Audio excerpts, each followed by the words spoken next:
Alors, bonjour, ici Isabelle Tremblay, professeure de comptabilité. Alors, le sujet de la capsule porte sur les comptes en T. Donc, les comptes en T sont à la base du cycle comptable, étant donné que c'est ce qui nous aide à comptabiliser les transactions. Donc, quand on parle de la comptabilisation d'une transaction en comptabilité, il y a la notion de débit et crédit. Par convention, le débit est situé à gauche d'un compte, donc on a l'exemple ici, et le crédit est à droite.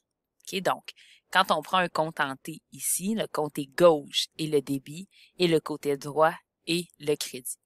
Donc, il y a différents trucs pour réussir à se rappeler de ça. Donc, par exemple, si on prend le mot décroître ou décroissance, donc le décroît ici, donc le DE et le CR pour se rappeler que c'est débit à gauche et le côté droit étant le crédit.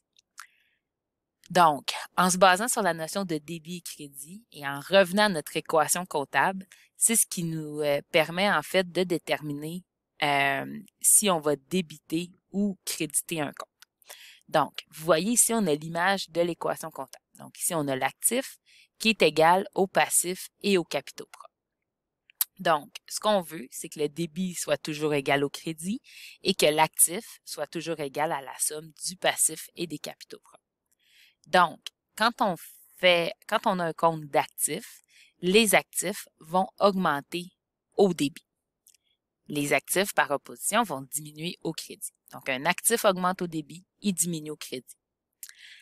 Par conséquent, quand on va parler des comptes de passifs, donc les comptes de passifs, eux, ils vont augmenter au crédit et diminuer au débit. Même chose pour les comptes de capitaux propres.